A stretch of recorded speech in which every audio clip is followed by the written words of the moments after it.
Salut à tous, c'est la Nagesphère. Bienvenue dans le podcast, le format qui débriefe l'actu du prochain club vainqueur de la Coupe de France. 7e émission déjà, et un programme que vous connaissez normalement par cœur si vous êtes des auditeurs dignes de ce nom. On commencera par VNews, sa revue de l'actualité. On enchaînera par VA à l'ancienne, pas de hainaux sociaux, RIP, ce fabuleux format. Mais on enchaînera avec l'actu de nos concurrents et de nos anciens joueurs, avant un débat qui fait suite à la victoire à Reims. Faut-il sacrifier le championnat ou la Coupe de France pour jouer l'une de ces compétitions à fond? Et enfin, une interview pleine de mordants avec un membre de la Sochali, une page qui traite de l'actualité du FC Peugeot que nous affrontons lundi prochain à 19h. Encore un bel horaire. Avec moi, comme d'habitude, les très dévoués Larry. Bonsoir. Maxence. Bonsoir. Et François. Bonsoir. Messieurs, est-ce que vous vous y voyez déjà au Stade de France? Bah écoute, non, parce qu'il y a une pandémie mondiale, mais s'il n'y avait pas de Covid, moi j'avais déjà mes places d'acheter en fait. Maxence, Larry. Confiné ou pareil, pas, hein. moi j'y vais, je m'en bats les couilles. Et puis on restera aux abords du stade. Boire une bière. Du coup, on va enchaîner avec VNews, le traditionnel VNews pour démarrer l'émission. Après quelques semaines d'actu chaude, c'est mort de plaine sur ces 2 dernières semaines, il n'y a vraiment rien de rien. Alors en bon galérien, on a essayé de meubler ça comme il se doit, en commençant par un départ qui nous a tous attristés, celui de Matteo Fedele qui a résilié son contrat avec VA il y a maintenant une semaine. Alors pour l'heure, notre ex numéro 8 est sans club, même s'il est pressenti pour rejoindre le 3e du championnat de Roumanie, le CSU Craiova, ce qui donne une petite idée du niveau du championnat qui a vu percer Aurélien Kitsou et Guess Ouri. Messieurs, quel souvenir gardez-vous de... Comment? Il a signé d'ailleurs. Hein. Non, il a pas signé. Non. Ah si, il a signé. Preuve, dirait Jean-Stéphane Ferrucci. Quel souvenir gardez-vous de l'Italo-Suisse, messieurs? Un but en match amical. Moi j'en garde le souvenir de quelqu'un qui intervient parfois sur la Nagesphère et qui a eu la bonne idée l'été dernier de floquer son maillot Matteo Fedele. Et on pense à lui très fort encore aujourd'hui parce que c'est peut-être un des pires flocages de l'histoire de l'humanité. Moi je pense à son, interview dans La Voix des Sports où il dit qu'il n'a jamais rien lâché, puis 2 jours après il a été de nouveau remis au placard. Avec son fabuleux numéro 8. Et d'ailleurs, en parlant de numéro 8, petit jeu, pas du tout pour meubler la rubrique. Pourriez-vous me citer les Valenciennois qui ont porté ce numéro 8 depuis le départ de Danick? Il y a eu Siga Diarra, Loïc Nestor, et je crois que c'est tout. Non, Sigamari, il avait le 11, je crois. Sa première saison, il n'y a pas eu 8 Ouais. Non, en tout cas, moi, ce que j'ai dans mes recherches, non. C'est un autre joueur qui avait le numéro 8. Et c'est le dernier que vous n'avez pas cité. C'est le famoso Aurélien Kitsou. Ah oui. Ah putain, ouais. Et non pas oui. Chitou. Donc depuis le départ de Danick, nos numéro 8, c'est Kitsou, Nestor Fedele. Voilà, magnifique. Tu m'étonnes qu'on soit aussi bien classé. On va enchaîner avec l'actualité d'un autre joueur, un joueur qui a eu presque le même temps de jeu que Fedele cette saison. Du coup, concernant Chergui, est-ce que vous pensez qu'on va vite le revoir et le revoir même cette saison? Et est-ce que vous serez ravi d'une prolongation s'il y a prolongation? François. Bah écoute, moi j'ai rien à prouver du côté de la propagande Malik Chergui, c'était mon joueur préféré de la saison dernière et j'ai beaucoup cru en lui. Après, il faut quand même être un peu honnête et regarder la réalité. Il a 33 ou 34 ans, enfin dans ces eaux-là. Il sort d'une grosse blessure, donc j'attendrai quand même de le revoir jouer 1 ou 2 matchs, voir où il en est athlétiquement et dans son jeu avant de faire des plans de prolongation, quoi. Maxence. Pour moi, ça reste une bonne prolongation. Si on reste dans le club bisounours, un joueur blessé, on le prolonge. On aime bien faire ça à Valenciennes, surtout que derrière, on propose des projets des projets d'intégrer le staff, etc. Non, mais pour moi, c'est vraiment pas une mauvaise chose parce que c'est un bon joueur, mais voilà, il faut voir ce qu'il donne encore maintenant sur le terrain. Et normalement, il aurait dû rejouer avec la réserve si les championnats amateurs étaient encore présents. Donc, curieux de voir. Maintenant, est-ce qu'il fallait le prolonger? Je pense que oui, quand même. 1 an au moins. Ouais, le prolonger d'1 an, ouais, c'est pas très engageant, on va dire. Ouais. On va terminer avec la Coupe de France. Et oui, après avoir buté 3 ans de suite sur des équipes médiocres de Ligue 1, Coucou, Dijon, Marseille et Amiens, VA rejoint donc pour la première fois les 16e. Première victoire contre une équipe de l'élite depuis celle de 2015 contre Nice, premier fait d'armes de la direction Edis Dieck. En espérant que ce succès contre Reims soit son dernier, ce sera un beau clin d'œil. Alors ça a été déjà fait dans le débrief, mais bah les couilles. Selon vous, qui va-t-on jouer en 16e? À vos pronos, même si vous les avez déjà fait hier, allez-y, faites-vous plaisir. En soi, c'est pas vraiment ce qu'on a fait hier. Hier, on a dit qui on voulait jouer. Maintenant, qui on va jouer, qui on va jouer. Allez, vas-y. Moi, je pense qu'on va jouer Lyon.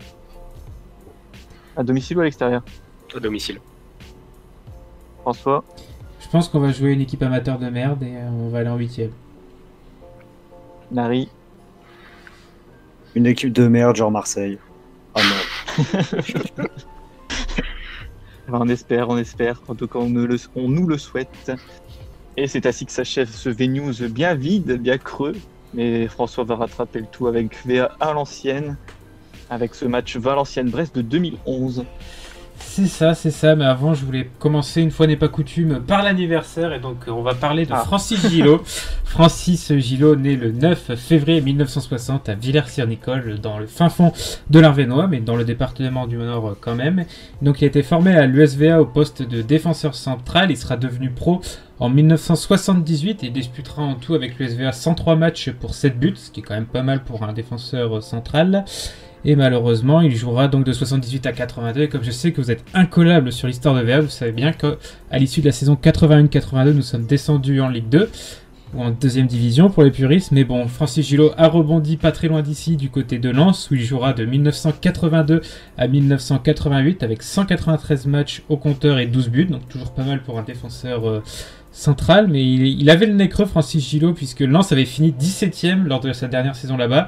Donc il se barre à Strasbourg vite fait, bien fait, sauf que manque de cul. Strasbourg finira 18ème cette saison et là il accompagnera Lens en D2, puisque cette fois-ci Lens sera fini 20ème du championnat avec 17 points. Quand même une performance à souligner, 17 points. Donc il n'a pas réussi à se sauver, il allait dans un club qui était relégué également, mais tout a été pardonné puisqu'il a été de retour à Lens de 89 à 93 et participera à la remontée lensoise en 91.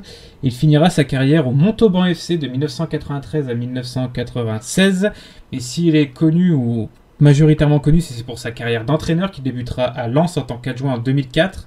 Puis en tant qu'entraîneur de 2005 à 2007, où il aura beaucoup de bonnes places, puisqu'il finira 4e, 5e, puis malheureusement 18e. Enfin, Lens finira 18e la saison où il s'est barré, donc encore une fois, il a eu le nez creux et il s'est barré en bon moment, donc en 2008 à Sochaux, où il est resté jusqu'en 2011.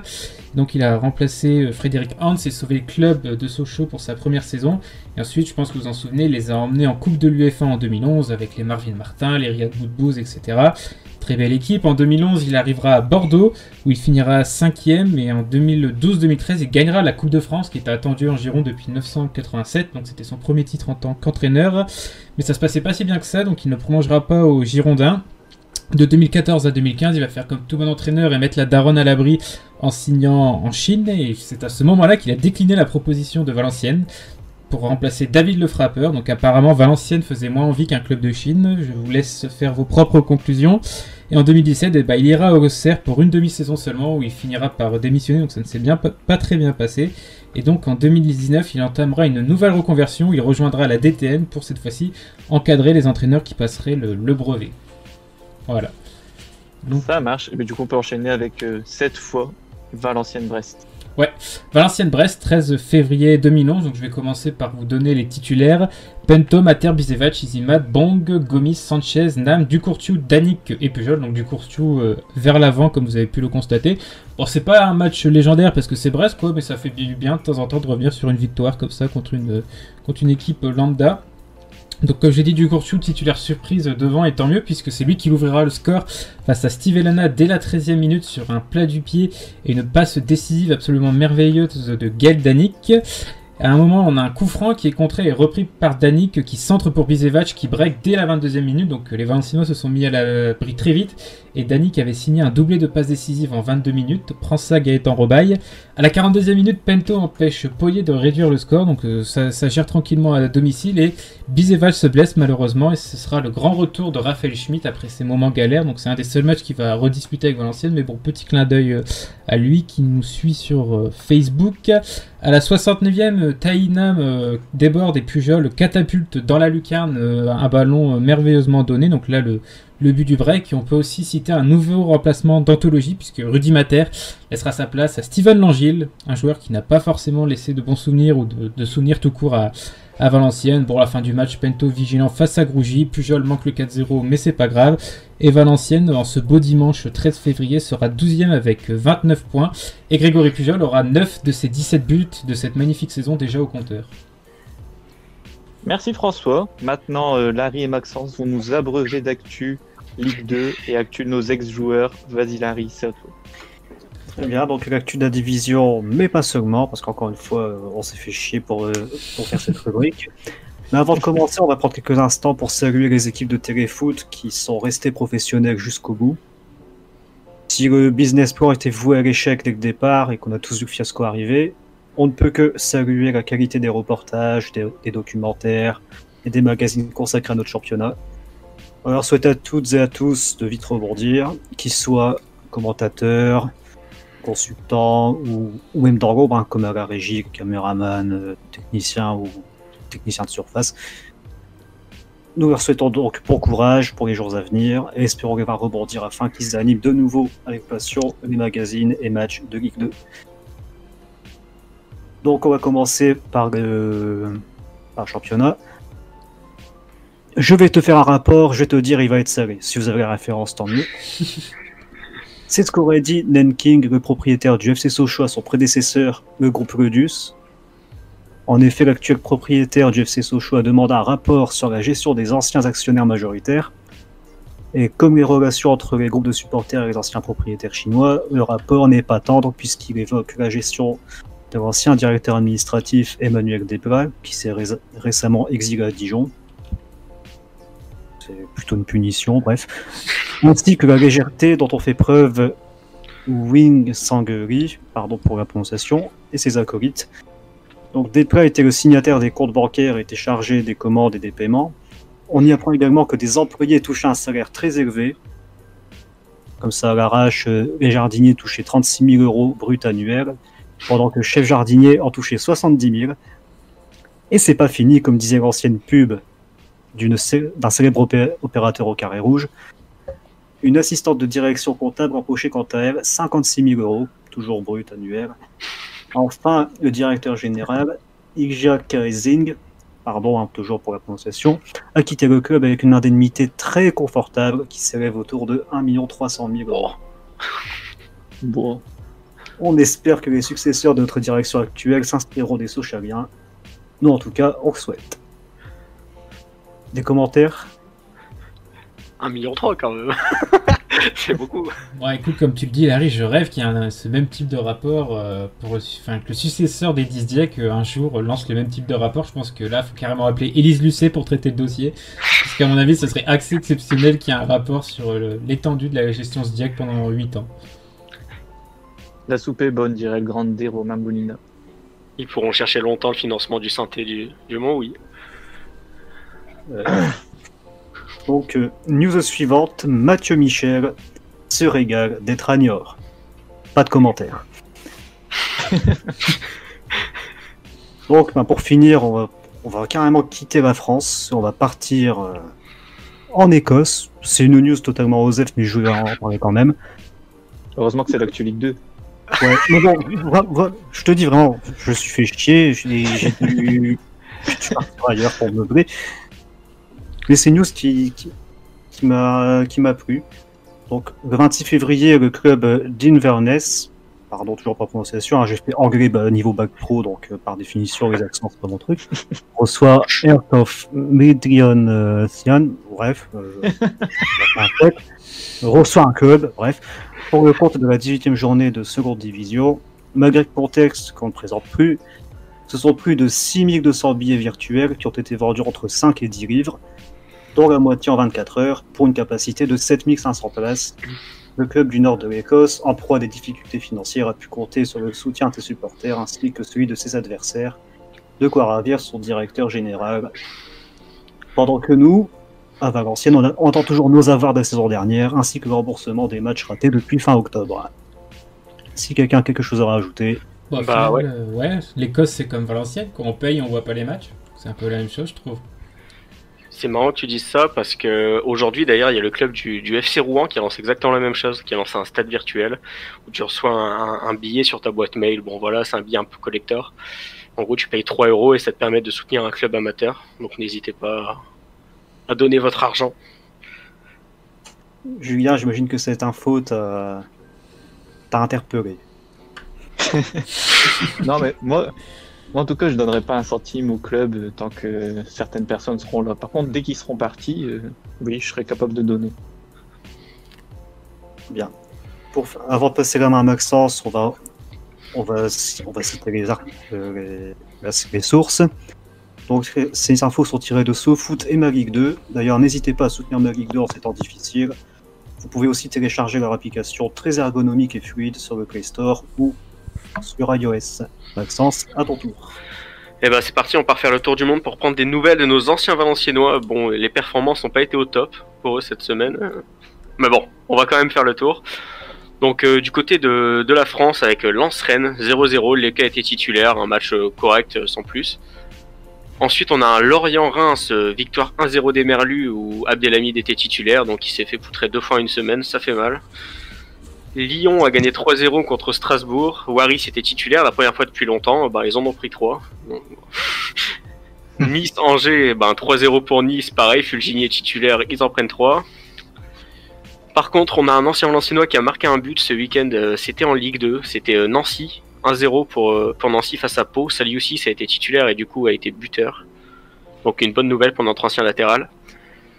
Ensuite, on a eu un Guingamp 0-0 contre Dunkerque, Niakate était titulaire, voilà, bon, le match sans but. Ensuite, on peut partir du côté de l'Angleterre où Wycombe a affronté Nottingham Forest et on prend aussi des nouvelles du coup de Gaëtan Torbon qui a fait une passe décisive sur le but de Nottingham Forest. Voilà, je parie que vous saviez même pas qu'il jouait là-bas, mais voilà. Ensuite, on a eu un Luton Town 1-1 contre Huddersfield, Mbenza était titulaire. En Allemagne, le Hertha Berlin a perdu 1-0 contre le Bayern, pareil, Touzard était sur la pelouse.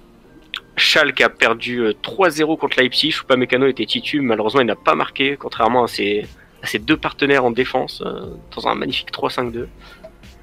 Mayence a gagné 1-0 contre l'Union Berlin, Niakate était titulaire, a même marqué un but, encore, en ce moment il enchaîne les buts, Moussa Niakate. Ensuite en Belgique, Moucron-Courtrai, Valenciennes Tico, puisque c'est un petit peu Nuno da Costa qui affronte Teddy Chevalier, victoire 3-0 pour l'équipe de Teddy Chevalier. Il n'a pas marqué, les deux n'ont pas marqué, mais ça reste important de le dire. Et sinon, on a un Charleroi 1-1 contre Zulvaregem. Dompe était titulaire, mais disparition de Nicolas Tento dans les buts, qui n'était pas présent. Et pour terminer, on va finir sur un AEK Athènes qui a perdu 2-0 contre l'Aris Thessaloniki. Lindsay Rose était titulaire et a marqué un but encore une fois. Moi je voudrais juste revenir sur Nancy et dire que ça change quand même la vie d'avoir un latéral gauche capable de peser offensivement, quoi. Ça sera supprimé au montage. Je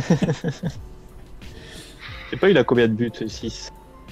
Je crois que c'est 4 ou 5. pas son premier cette saison. Je crois que c'est un peu moins bien cette nos saison. sources, hein. Attends, laisse-moi c'est toujours la vérifier. deuxième saison la moins bonne. Salio 6. Statistiques. But 2, il y en a mis 2. 3 passes D par contre. C'est déjà bien. Bon, moi, il en a déjà mis 2. Ouais. Bon, merci Maxence pour ta rubrique. Merci Larry aussi. Rubrique de qualité. Maintenant, on va enchaîner avec le débat. Et on va encore parler de la Coupe de France. Parce que VA est toujours en lice en Coupe de France mi-février. VA est toujours pas hors course pour les barrages, même si ça semble très compliqué vu le retard accumulé en première partie de saison. Tout ça nous pose cette question engagée comme d'habitude. VA doit-il tout sacrifier pour vivre enfin sa belle histoire en Coupe de France 60 ans après l'épopée de notre dernière finale? Alors on va pas tourner autour du pot. Que répondez-vous à cette question? Quelle compétition faut-il sacrifier? Quelle compétition faut-il jouer à fond? Larry, je t'écoute. Bah, aucune, parce qu'on va être confiné. Ah. Non, en vrai, Bon, bah, je dirais la Coupe de France. Je donnerais priorité à la Coupe de France. Parce que c'est la seule chose qui nous fera vibrer pour le restant de la saison. Tandis qu'en championnat, les équipes devant nous sont mieux armées pour la course au play-off. Et ces équipes ont des joueurs sur le banc qui peuvent faire la différence. Nous, on en parle souvent dans les débriefs d'après-match. Dès qu'on fait des changements, on joue à 10 ou à 9. Alors, vous voyez de qui je parle. Alors oui, il reste des matchs et on n'est qu'à seulement 5 points du 5e. Et pour espérer accrocher la 5e place, voire mieux, il faudrait faire un sans faute. Et je vous invite à regarder le graphique de notre cher François. Or, on a déjà fait le faux pas en perdant contre Grenoble. Et conclusion de comptoir, ce n'est pas en cadrant 2 tirs par match maximum que tu peux espérer quelque chose. on a marqué 4 buts hier, lors du dernier match. Maxence, il paraît que tu as répondu à cette question chez nos confrères de France Bleu Nord. Qu'as-tu dit auprès de nos collègues? Ouais, en effet, sur France Bleu Nord pour parler de ça tout à l'heure, et je disais tout simplement que ça fait maintenant très longtemps que Valenciennes n'a pas disputé une finale de coupe, et un petit moment même maintenant qu'on n'a pas vécu une petite épopée. Donc pourquoi pas cette saison? Pour moi, il faut ni abandonner ni le championnat ni la coupe, mais si vraiment on doit en choisir un, je choisirais la coupe. Parce que voilà, une coupe ça fait rêver, on nous promet la Ligue 1, bon bah là on va en affronter des clubs de Ligue 1 normalement. C'est peut-être con, mais je préfère vivre un beau parcours en coupe que monter cette saison. Je pense que ça vaut pas le coup de monter pour faire l'ascenseur. Et de toute façon, on a quand même très peu de chances de monter, même si on venait à tout gagner là après. Donc franchement, à choisir, ouais, une petite épopée en coupe et pourquoi pas sortir un ou deux gros, ça pourrait être pas mal. François, qu'en penses-tu? Qu'en pensent aussi ceux qui ont répondu à la question sur Twitter? Bah écoute, déjà t'as été très optimiste parce que t'as dit que ça faisait 60 ans, mais non, ça fait 70 ans que Valenciennes n'a pas connu une finale de coupe. Je suis bon sur les chiffres aujourd'hui. D'ailleurs, on remercie Hugo Ledroit qui nous a fait un magnifique article sur le blog, et si certaines personnes souhaitent écrire des choses ou faire des choses avec la Nagesphère, n'hésitez pas à nous envoyer un message comme Hugo l'a fait. Ce sera avec beaucoup de plaisir, et quant à moi, je vais lire la réponse des gens sur Twitter. Stéphane qui nous dit: c'est un fantasme de croire que les clubs ne jouent pas à fond une compétition, ils jouent tout à fond, c'est leur boulot. Tanguy, on doit jouer le championnat à fond. Pour ma part, les 4 prochains matchs seront décisifs. Malheureusement, la coupe est dans le même timing. Pour Kendu, pour moi, il faut jouer le championnat. Il reste 42 points. On peut largement en prendre plus de 30 et arriver aux fameux 65 points. Lâcher un tiers de la saison gâcherait les efforts faits jusque-là. Pour Mouki, le championnat doit être prioritaire, même si je pense que l'équipe a trop de manque pour être dans le top 5. Un petit parcours en Coupe de France serait bon pour le moral. Pour Nadivas, compliqué. Si on arrive à faire des gros résultats en championnat jusqu'à fin février, on aura recollé au top 5 et donc jouer à fond le championnat. Sinon, inversement, jouer la coupe à fond. Pour Marcel, la coupe, ça donne de la visibilité pour les sponsors et futurs joueurs et ça nous rapportera de la trésorerie supplémentaire non négligeable sur laquelle on ne peut pas cracher. Martin qui demande laquelle rapporte le plus de thunes. Pour la vérité, là, la coupe a plus de saveur. Pour Antoine, cela dépend de nos résultats et à la fin du mois, si on réussit à recoller avec le haut de tableau, vaut mieux jouer le championnat, sinon autant jouer la coupe. Pour El Paquito, il faut jouer la coupe car le championnat est mort. Pour Forever, pourquoi pas le parcours en coupe, ça va être compliqué de jouer les premières places, voire les playoffs. Pour Joke, le championnat reste une priorité, mais pourquoi pas aller au loin en coupe, ça serait intéressant. Pour Benoît, pour moi, le championnat à fond, nous avons la possibilité de jouer le haut de tableau, nous ne sommes qu'à 5 points. Pour Malek, je pense que pour lancer le mieux serait de jouer la coupe à fond. Enfin, pour Quentin, ce sera le championnat. En petite tendance coupe, apparemment. Et concernant justement cette coupe, on va essayer de trouver un peu des axes de réflexion qui n'ont pas été empruntés lors du débrief. Est-ce que vous pensez que les autres équipes en ont vraiment rien à foutre de cette coupe? Est-ce que du coup ça va nous permettre d'avoir un petit espace sur lequel nous insérer? Est-ce que vous pensez que cette année vraiment les équipes s'en foutent? Les équipes de Ligue 1, je pense pas qu'ils s'en foutent. Du moins les grosses équipes, ça te permet d'augmenter le palmarès d'une manière assez facile vu la manière dont est faite cette Coupe de France. Genre, ça sera quand même beaucoup plus simple que les autres. Donc des clubs comme Lyon, Paris, Marseille, etc., je pense qu'ils essaieront de la jouer. Maintenant, pour des clubs de Ligue 2, comme on peut le voir maintenant, il nous en reste que 2 de clubs de Ligue 2 aujourd'hui, Toulouse, VA. Et du coup, les clubs de Ligue 2, ça peut pas les faire rêver, cette Coupe de France. À part nous, parce qu'on s'est qualifié, mais c'était très compliqué les tirages quand même. Et du coup, non, je pense que les clubs n'ont pas abandonné, mais surtout les gros clubs n'ont pas abandonné. Moi, je trouve que c'est plutôt l'inverse. Je trouve que le format fait en sorte que tu te dis que tu bats ta Ligue 2 ou ta Ligue 1, t'es en 16ème, t'as plein d'équipes amateurs qui vont être reversées. Et si t'as un peu de cul au tirage, t'as moyen d'aller très loin sans avoir à affronter une grosse équipe. Donc Reims, certes, c'était une Ligue 1, mais ils nous ont mis l'équipe B au début de match, et on a bien vu que quand ils ont mis la A en fin de match, c'était plus compliqué. Ils nous ont pris un peu de haut, et tant pis pour eux, mais je pense que justement, c'est plutôt Enfin, moi, quand j'ai vu la composition et l'organigramme de la coupe, je me suis dit, c'est vraiment l'année ou jamais pour faire un parcours sans avoir à sortir un exploit à chaque tour, quoi. Ouais, à noter que je viens de regarder, en 16e, il y aura 15 équipes professionnelles et 17 équipes amateurs. Donc, ouais, t'as raison, François, sur ce point-là. Larry, pour terminer, est-ce que tu penses qu'on a une équipe de coupe? Perso, moi j'ai l'impression que si, parce qu'on a une mentalité de guerrier, etc. Est-ce que tu penses qu'on a cette équipe de coupe, ce profil? Bah ouais. Maintenant, pas d'argumenter parce que je m'attendais pas à cette question, mais ouais. Bon bah voilà. Les autres, est-ce que vous pensez qu'on a une équipe de coupe qui est capable de réaliser des exploits contre des gros de Ligue 1, Eh ben écoute, si jamais on doit les affronter? paradoxalement, je trouve qu'on n'a pas une équipe de coupe parce que on mange quand même souvent la feuille devant. Bon, certes, on a mis 4 buts, mais quand même, on aurait pu tuer le match bien plus tôt. En défense, c'est quand même un peu fébrile. Bon, il n'y avait pas Spano, etc. C'était Konaté dans les buts, même s'il n'a pas fait un match honteux, mais je trouve... Dans l'état d'esprit, je suis d'accord avec toi, c'est l'état d'esprit coupe. Enfin, on est quand même... Je vois quand même quelques fragilités qui pourraient poser problème face à un adversaire plus costaud. Bon, on verra ça. On verra si on tire un gros tirage. Ce sera le 21 au soir, visiblement sur Eurosport. Donc on sera à peu près vers 23h30, vu la lenteur de leur tirage. L'expérience parle. Et on va enchaîner avec la dernière rubrique de ce podcast. C'est l'interview d'avant-match, puisqu'on va jouer le FC Sochaux lundi. Sochaux qui n'a pas encore joué en Coupe de France. Ils vont jouer ce jeudi soir face à Saint-Etienne. Donc ils auront 48 heures de récupération en moins. C'est un point important. Alors François Maxence, de quoi avez-vous parlé avec ce représentant de la Sochalie? Bah écoute, on Ouais. a parlé un peu de la situation sportive de Sochaux qui était bien partie en début de championnat et qui là s'est un peu retourné dans le ventre mou. Puis on a pris des nouvelles de nos deux grands amis à Valenciennes, Boubi, Steve Ambry et surtout notre ami Thune. Et puis on a un peu parlé de la Sochalie, etc. Donc vraiment, ça donne, sans trop se prendre la tête, quoi, ça donne une bonne vision de l'équipe qu'on va affronter lundi prochain. Eh ben on lance ça et puis nous on se donne rendez-vous dans 2 semaines pour le prochain podcast. C'est parti. Et donc nous voilà avec l'interview d'un supporter, et cette fois-ci donc du coup c'est un supporter de Sochaux. Donc c'est Mika qui est avec nous. Est-ce que tu peux te présenter toi et présenter la Sochalie? Alors, salut à tous. Alors, Mickaël. Donc, les gens qui me suivent sur Twitter me connaissent plus sur le pseudo MickaelAla25.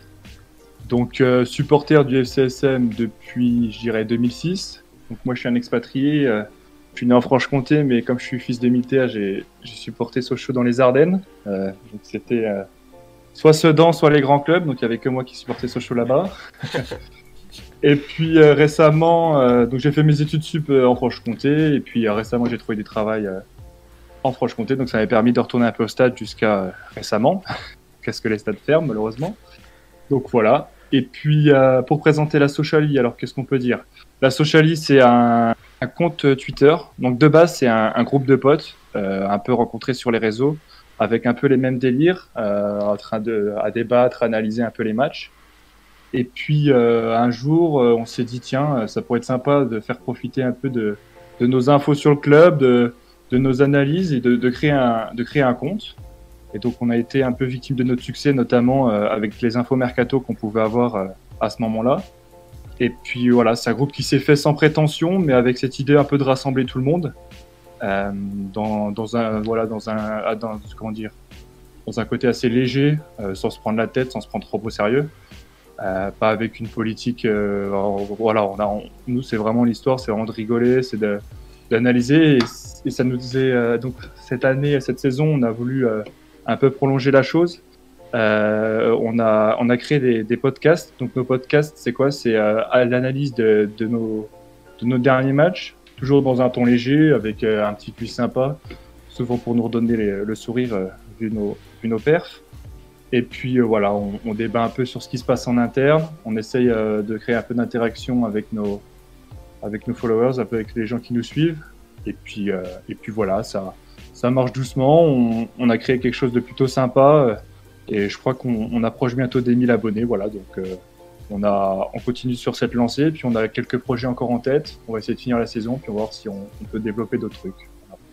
En tout cas, si les supporters valenciennois veulent contribuer, n'hésitez pas à aller vous abonner pour qu'ils puissent atteindre les 1000. Je sais pas toi, Maxence, mais en entendant la présentation de la Socialiste, ça m'a fait penser à un autre compte Twitter. Enfin, vraiment, ça m'a fait penser à nous et nos débuts, vraiment l'histoire de faire un truc un peu collaboratif et de faire un peu exister nos délires entre potes et pour en revenir un peu du coup au sportif, ou plutôt à l'extra-sportif, on peut dire quand même que Sochaux et Valenciennes se sont longtemps battus pour le titre du club le moins bien géré en interne de France. On a quand même la sensation que cette année, ça a l'air d'aller mieux à Sochaux. Donc, est-ce que effectivement ça va mieux et pourquoi ? Alors, effectivement, depuis notre descente en Ligue 2, on s'est fait abandonner, on va dire, par Peugeot, qui on a été racheté par l'entreprise chinoise Ledus. Ça avait été très très compliqué, je ne vais pas rentrer dans les détails, mais finalement, là maintenant, on appartient à un autre groupe chinois, Nanking, qui maintenant est vraiment notre unique propriétaire. Et depuis, on va dire que ça va un peu mieux. Il y a du vide qui a été fait. Il y a des choix qui ont été faits également en interne. On se rend compte avec notamment des dernières informations, des articles, des audits, là, que certains ont bien profité du club. Donc c'est vrai que là maintenant, ça part un petit peu mieux. Là récemment, on a quand même notre directeur sportif et notre directeur général qui viennent de partir, mais voilà, notre président a été assez rassurant et ça va un peu mieux sportivement aussi. On a des joueurs qui sont plus sous contrat seulement 1 an, qui s'inscrivent, on va dire, dans un projet. Maintenant, voilà, on est quand même un peu plus serein de ce point de vue-là. Et quand tu parles de sérénité, on sait que depuis quelques années, du coup, à Sochaux, vous faites bien peur avec le maintien. Mais cette année, ça semble quand même un maintien assez tranquille. Qu'est-ce que tu en penses ?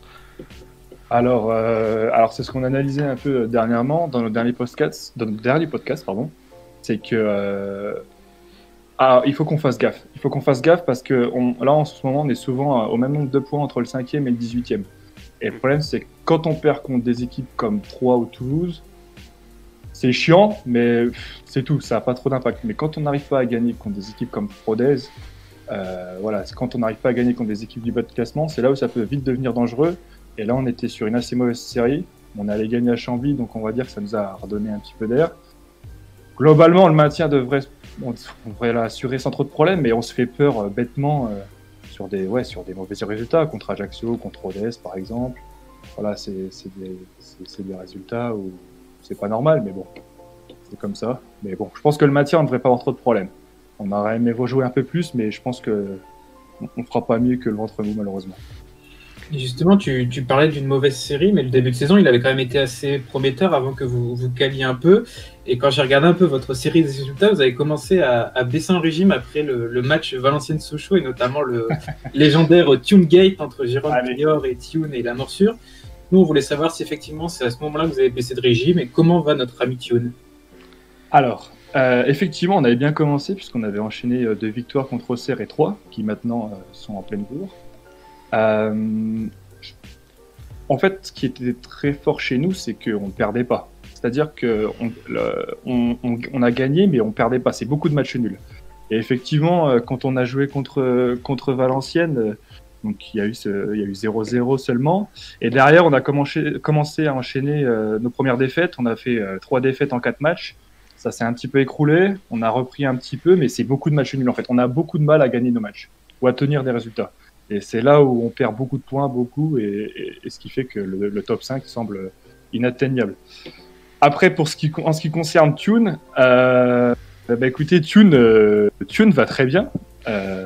Tune va très bien, c'est-à-dire que bon, il y a eu ces matchs de suspension, donc de toute manière, nous, même pour en avoir discuté avec les joueurs, notre politique, elle est assez simple, c'est-à-dire qu'il part du principe que Tune, c'est notre joueur, c'est leur coéquipier, donc forcément, nous, on le croira. Je sais pas trop ce qu'a dit l'enquête, je crois qu'elle était encore en cours. Nous, on va dire qu'on est un peu passé maintenant à autre chose. Hein. J'ose espérer que vous aussi.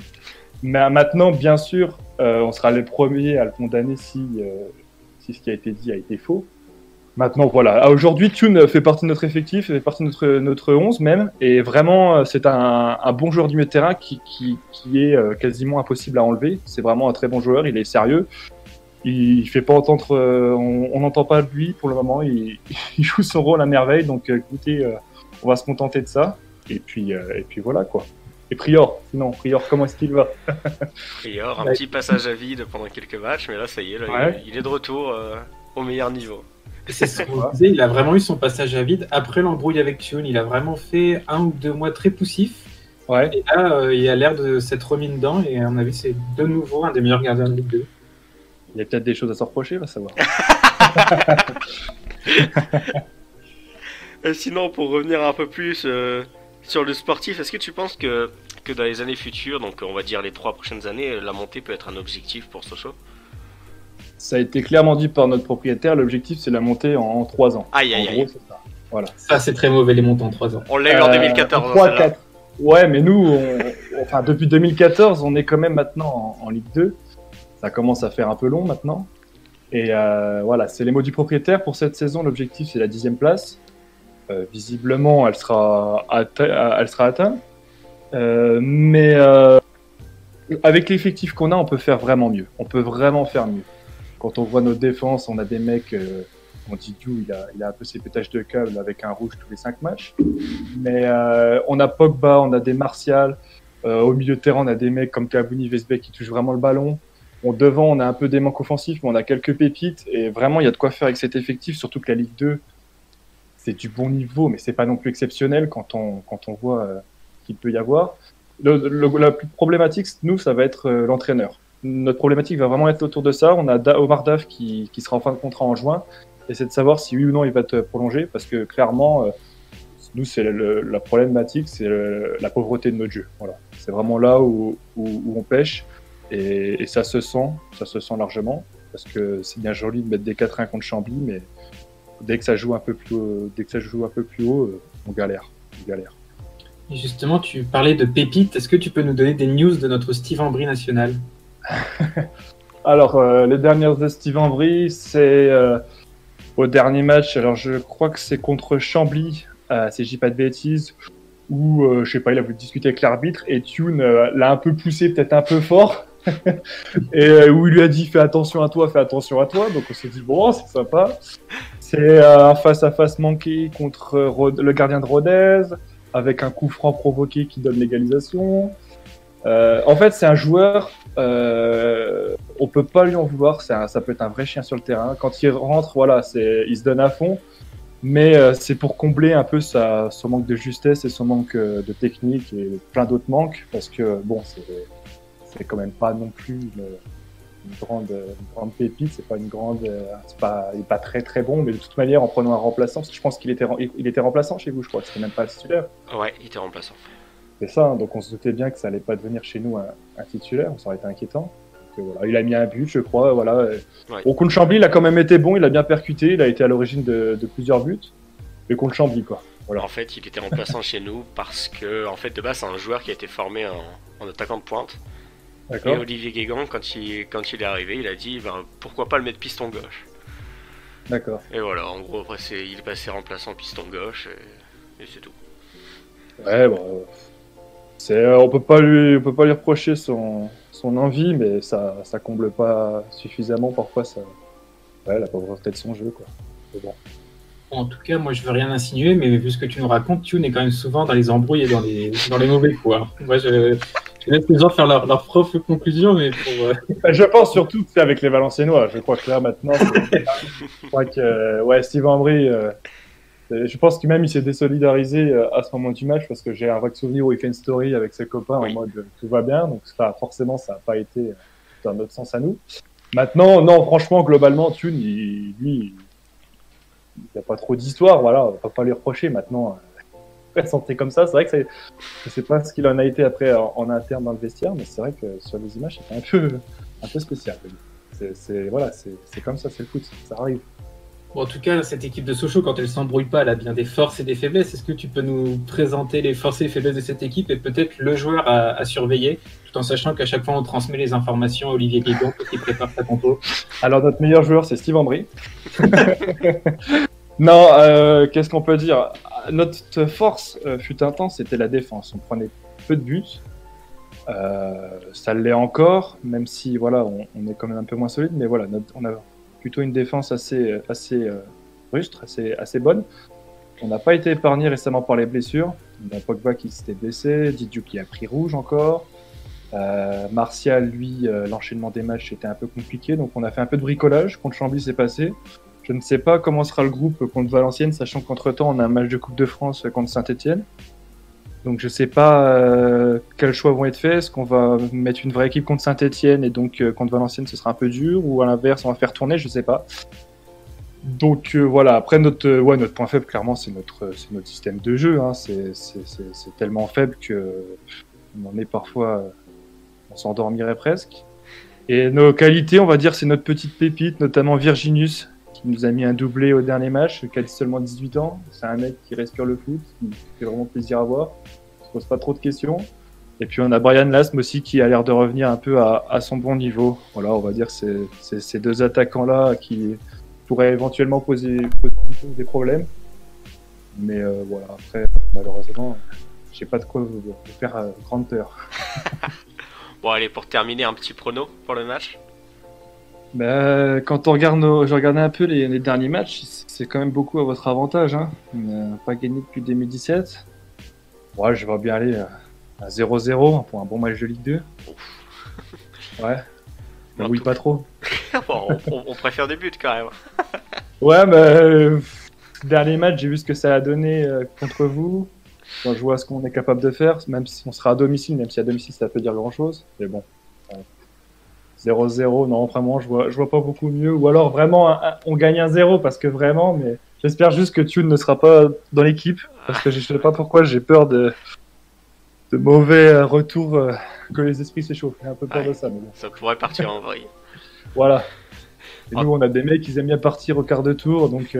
Mais maintenant, on a un joueur qui s'appelle Jabba Kankava au milieu de terrain. Faut pas trop le chercher, hein, quand même. C'est vrai ? Ah oui, c'est le capitaine de la Géorgie. D'accord, ok. Attention à Thune, quand même. Non, mais je me fais pas de soucis. C'est un joueur très intelligent, mature et sage.